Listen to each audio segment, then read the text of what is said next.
नमस्कार दोस्तों, स्वागत है आपका अपने YouTube channel online study with DK में। दोस्तों आज हम आपके लिए लेकर आए हैं NCERT बेस्ड साइंस के वन लाइनर 100 क्वेश्चन। और क्वेश्चन जो है काफ़ी महत्वपूर्ण है और यहाँ पर हमने लगभग 4 टॉपिक को इसमें शामिल किया है और इन 4 टॉपिक से लेकर के ये प्रश्न बने हैं।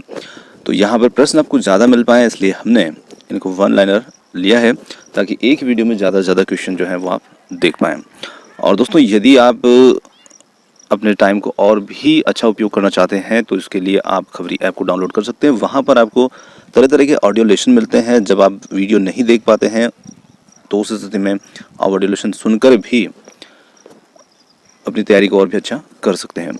और ये प्रश्न यदि आपको PDF के रूप में चाहिए तो आप वीडियो के डिस्क्रिप्शन लिंक में जा करके एंड्रॉयड एप्लीकेशन टेट सक्सेस को डाउनलोड कर सकते हैं और वहाँ पर ये मिल जाएंगे आपको। तो चलिए और स्टार्ट करते हैं आज के हमारे साइंस के 100 अति महत्वपूर्ण प्रश्न। ये फर्स्ट क्वेश्चन हमारा, सोडियम, कैल्शियम, आयरन तथा पोटेशियम में से सबसे अधिक क्रियाशील धातु है। 4 विकल्प की भी जरूरत नहीं है, प्रश्न में ही 4 विकल्प इसमें जोड़ दिए गए हैं। तो इन चारों में से कौन सबसे ज्यादा क्रियाशील धातु है तो हमें बताना है उत्तर। तो यहाँ पर हमारे लिए होगी पोटेशियम और पोटेशियम का जो प्रतीक होता है वो होता है K से इसको हम प्रदर्शित करते हैं और परमाणु क्रमांक जो होता है इसका 19 होता है। तो ये काफी क्रियाशील धातु जो है मानी जाती है। चलिए अगला क्वेश्चन लेते हैं। लिथियम एवं पारा, लिथियम एवं ऑस्मियम, एल्यूमिनियम एवं ऑस्मियम और एल्यूमिनियम एवं पारा धातु युग्म में क्रमशः सबसे हल्की और सबसे भारी धातु कौन सी है। तो यहाँ पर 4 युग्म दिए हैं, लिथियम और पारे का दिया है, लिथियम और ऑस्मियम का दिया है, एल्यूमिनियम और ऑस्मियम और चौथा युग्म है यहाँ पर एल्यूमिनियम व पारा। तो इन धातु युग्म में सबसे हल्की और भारी धातु कौन सी है। तो यहाँ पर हमें बताना है कि सबसे हल्की धातु जो होगी वो लिथियम होगी और भारी धातु जो होगी वो ऑस्मियम होगी। तो ये हल्की और भारी को एक क्रम से यहाँ पर उत्तर के रूप में लिखा है। चलिए अगला क्वेश्चन है, काफी सिंपल क्वेश्चन है। सर्वाधिक कठोर तत्व है तो सर्वाधिक कठोर तत्व है हीरा। अगला हमारा क्वेश्चन है, सोना, लोहा, प्लेटिनम तथा टंगस्टन में से कठोरतम धातु कौन सी है। तो यहाँ पर 4 धातु दे रखी है, इनमें से पूछा है कि कौन सबसे कठोरतम धातु है। तो देखिए कठोर तत्व हीरा है, परंतु यहाँ पर अब हमारे सामने हीरा नहीं है, 4 अलग अलग धातु के नाम रखे हैं और उनमें से हमें पहचानना है कि इनमें से सबसे कठोरतम धातु कौन सी है। तो वो है प्लेटिनम। ऑप्शन प्लेटिनम जो होगा ये हमारा उत्तर होगा। कार्बोरंडम, टंगस्टन, कास्ट आयरन तथा नाइक्रोम में से वो पदार्थ जो बहुत कठोर और बहुत तन्य है। तो इन चारों के अंदर से हम देखते हैं तो वो पदार्थ नाइक्रोम है और नाइक्रोम जो होता है ये कठोर होने के साथ साथ तन्यता भी रखता है। प्रकृति में सबसे भारी प्राकृतिक तत्व है तो यहाँ पर सबसे भारी प्राकृतिक तत्व है यूरेनियम। चलिए अगला है, तांबा, यूरेनियम, एल्यूमिनियम तथा चांदी में सबसे भारी धातु है। तो यहाँ पर इन चारों के अंदर जो धातु पूछी है तो यहाँ पर हमें बताना है यूरेनियम। अगला हमारा क्वेश्चन है, मोती की रासायनिक संरचना है। तो मोती की रासायनिक संरचना जो होती है वो बनी होती है कैल्शियम कार्बोनेट की और कैल्शियम कार्बोनेट जिसका सूत्र होता है CaCO3 कैल्शियम कार्बोनेट। चलिए अगला क्वेश्चन है, मोती के मुख्य अवयव हैं। तो मोती के मुख्य अवयव कौन कौन से हैं, एरागोनाइट और कॉन्चियोलिन। अगला हमारा क्वेश्चन है, माणिक्य और नीलम रासायनिक रूप से जाने जाते हैं।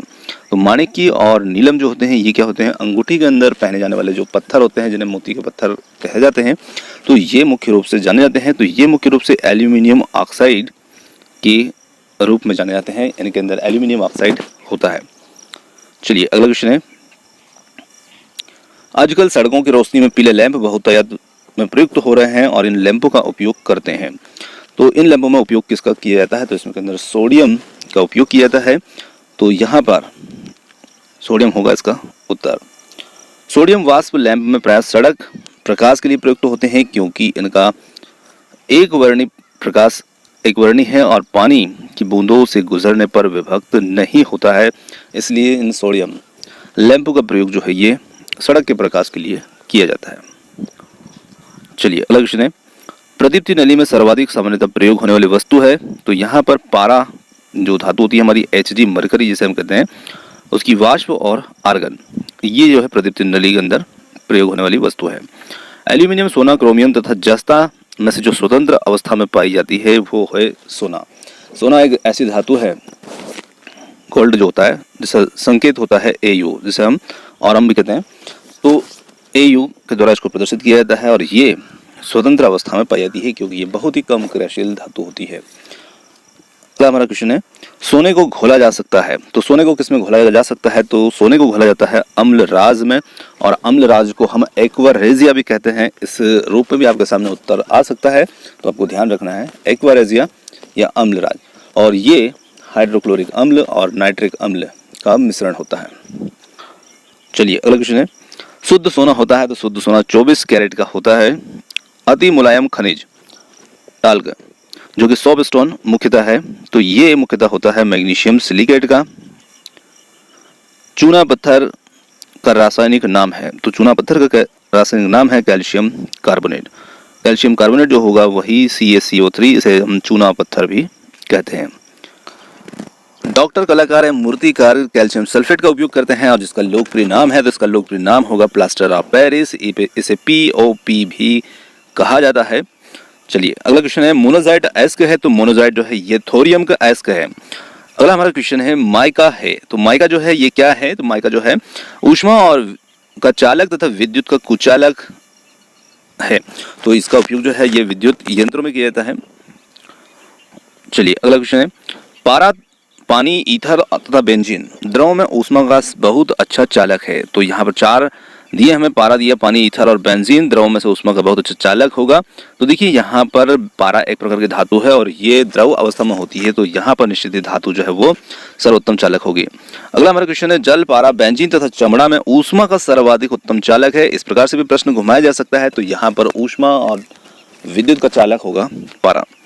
चलिए अगला क्वेश्चन है, सीसा, पारा, निकेल तथा टीन धातुओं में सामान्य ताप पर द्रव है, तो इस प्रकार से भी प्रश्न हो सकता है। यहाँ पर भी उत्तर हमारा पारा होगा, Hg, जिसे हम मरकरी भी कहते हैं। आयरन, लेड, मैग्नीशियम तथा एल्यूमिनियम में से जल के साथ बिल्कुल अभिक्रिया नहीं करता, तो इन चारों में से जो जल के साथ बिल्कुल अभिक्रिया नहीं करता वो होगा लेड, और लेड को हम Pb से प्रदर्शित करते हैं। जस्तेदार लोहे की चादरें जंग से बची रहती है क्योंकि उनमें विद्यमान होता है, तो इनके अंदर जस्ते की परत होती है, यशत, जिसे हम जस्ता कहते हैं, और जस्ता जिंक से प्रदर्शित ये किया जाता है। अगला क्वेश्चन है, गैल्वेनीकृत लोहे पर लेप होता है, तो उस पर भी जस्ते का ही लेप होता है, चद्दर हो, पाइप हो। अगला हमारा क्वेश्चन है, एल्यूमिनियम पृष्ठ प्राय एनोडीकृत होते हैं, और इसका अर्थ है कि उस पर एल्यूमिनियम ऑक्साइड की परत का निक्षेपण होना। चलिए अगला क्वेश्चन है, जस्ता, तांबा, मैग्नीशियम तथा लोहा धातुओं में से अमलगम नहीं बनाती है, तो लोहा जो है वो अमलगम नहीं बनाती है। अगला हमारा क्वेश्चन है, जस्ता, तांबा, टीन, पारा जस्ता तथा सीसा जस्ता मिश्र धातुओं में से अमलगम किसे कहते हैं? तो पारे और जस्ते का जो मिश्रण होता है उसे हम अमलगम कहते हैं। अगला क्वेश्चन है, टांका एक मिश्र धातु है, और टांका जो मिश्र धातु है ये टीन की और सीसे की मिश्र धातु होती है। चलिए अगला क्वेश्चन है, कांसा मिश्रित धातु है, तो यहाँ पर तांबे और टीन की ये मिश्र धातु होती है कांसा। पीतल का रंग हवा में फीका पड़ जाता है, और ये इसका कारण होता है हाइड्रोजन सल्फाइड की उपस्थिति के कारण। चलिए अगला क्वेश्चन है, मिश्र धातु में जिस पदार्थ के संयोग से निष्कलंक इस्पात अचुंबकीय हो जाता है वह है, तो वो होता है निकेल। अगला हमारा क्वेश्चन है, स्टील की कठोरता प्रदान करने के लिए बढ़ाई जाती है, तो स्टील को ज्यादा कठोर बनाने के लिए उसके अंदर कार्बन की मात्रा जो होती है वो बढ़ाई जाती है, और जितनी मात्रा बढ़ाई जाएगी वो उतना कठोर होगा। चलिए, वह तत्व जो लोहे के साथ मिश्रित होने पर इस्पात बनता है जो उच्च ताप का प्रतिरोध कर सकता है तथा जिसमें उच्च कठोरता तथा अपघर्षण प्रतिरोधकता होती है, तो वो पदार्थ जो है वो है क्रोमियम। चलिए, जंग रहित लोहा बनाने में प्रयुक्त होने वाली जो महत्वपूर्ण धातु है, तो जंग रहित लोहा बनाने के लिए महत्वपूर्ण धातु होगी क्रोमियम धातु। धब्बा रहित लोहा बनाने के लिए लोहे के साथ प्रयुक्त होने वाली महत्वपूर्ण धातु है, तो ये भी क्रोमियम होती है। रक्त के हीमोग्लोबिन के साथ में अनुत्क्रमणित संश्लिष्ट बनाता है, तो रक्त के साथ हीमोग्लोबिन के साथ में अनुत्क्रमणित संश्लिष्ट बनाता है कार्बन मोनोऑक्साइड। तो CO कार्बन मोनोऑक्साइड जो गैस होती है ये रक्त के साथ में अनुत्क्रमणित संश्लिष्ट बनाती है। अगला क्वेश्चन है, दूध, खून, आइसक्रीम तथा शहद में से कोलाइड नहीं है, तो इनमें से कोलाइड नहीं होगा, वो है आइसक्रीम।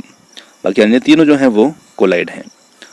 अगला हमारा क्वेश्चन है, वो अम्ल जो दूध से दही बनने के दौरान बनता है, तो वो होता है लैक्टिक अम्ल, और ये दूध से दही बनने के दौरान बनता है। चलिए अगला क्वेश्चन है, जंग लगने पर लोहे का भार, तो जंग लगने पर लोहे का जो भार होता है वो बढ़ जाता है। चलिए अगला क्वेश्चन है, हाइड्रोजन, कार्बन, नाइट्रोजन तथा ऑक्सीजन तत्वों में सर्वाधिक यौगिक का निर्माण करता है, तो वो तत्व है कार्बन, क्योंकि प्रकृति के अंदर कार्बन के यौगिक जो है वो सर्वाधिक मात्रा में होते हैं। हीरा, ग्रेफाइट तथा कोयला में से कार्बन होता है, तो इन सभी के अंदर जो होता है वो कार्बन पाया जाता है। केवलार, लेक्सान, ग्राफीन तथा स्पाइडर सिल्क में से केवल कार्बन से बना हुआ है, तो यहाँ पर ग्राफीन जो होगा ये सिर्फ कार्बन से बना हुआ होगा। प्राचीन काल से दही जमाने की प्रक्रिया जिसमें जीव की आवश्यकता होती थी वह है, तो वो जीव कौन है, तो वो है जीवाणु, और जीवाणु का उपयोग जो है वो प्राचीन काल से दही जमाने की प्रक्रिया में होता आया है। चलिए अगला क्वेश्चन है, पेंसिल का लेड है, तो पेंसिल का लेड जो होता है ये ग्रेफाइट का होता है, यहाँ पर उत्तर होगा। कार्बन के तीसरे अपरूप की खोज 3 वैज्ञानिकों की टीम के द्वारा की गई थी, जिन्होंने रसायन शास्त्र की नोबेल प्राइज से सम्मानित किया गया था, और उस टीम में शामिल थे। तो उस टीम के अंदर शामिल थे Robert F curl, sir Herald W और क्रोटो तथा रिचर्ड ई स्माले। बम्किंस्टर फुलेरिन है, तो ये बम्किंस्टर फुलेरिन क्या होता है, तो ये कार्बन का अपरूप होता है, और जिसमें 60 कार्बन परमाणु का एक गुच्छ होता है, जो परस्पर पंचभुज और षटभुज से बने हुए बहुफल की संरचनाओं से जुड़े होते हैं, और इसकी संरचना बिल्कुल फुटबॉल की तरह होती है। हीरा, ग्रेफाइट, कोयला तथा बालू में से कार्बन नहीं है, तो ये नहीं होगा बालू में। लिग्नाइट, टीन, चांदी तथा लोहा में से कार्बन मिलता है, तो ये मिलता है लिग्नाइट के अंदर। कोयले के बिटुमिनस, कोयला, लिग्नाइट, पीट तथा एंथ्रासाइट प्रकारों में से वो एक जिसमें शेष प्रकारों की अपेक्षा अधिक प्रतिशत कार्बन अंश होता है, तो वो कोयला होता है एंथ्रासाइट कोयला। कार्बन की मात्रा अधिकतम होती है, तो ये होती है ढलवे लोहे के अंदर। ढलवा लोहा जो होता है इसमें कार्बन की मात्रा अधिक होती है। हीरा, क्वार्ट्ज, गंधक तथा ग्रेफाइट में से रवा क्रिस्टल नहीं है, तो ये होगा गंधक। हाइड्रोजन को जलाने से बनेगा, तो यहाँ पर उसका उत्तर हो जाएगा पानी बनेगा। मिट्टी का तेल, हाइड्रोजन, कोयला तथा डीजल ईंधनों में से न्यूनतम वायु प्रदूषण करता है, तो वो होगा हाइड्रोजन। भारी जल एक प्रकार का है, तो भारी जल एक प्रकार का मंदक होता है। भारी जल का रासायनिक फार्मूला है, तो भारी जल का रासायनिक फार्मूला जो होता है वो होता है D2O।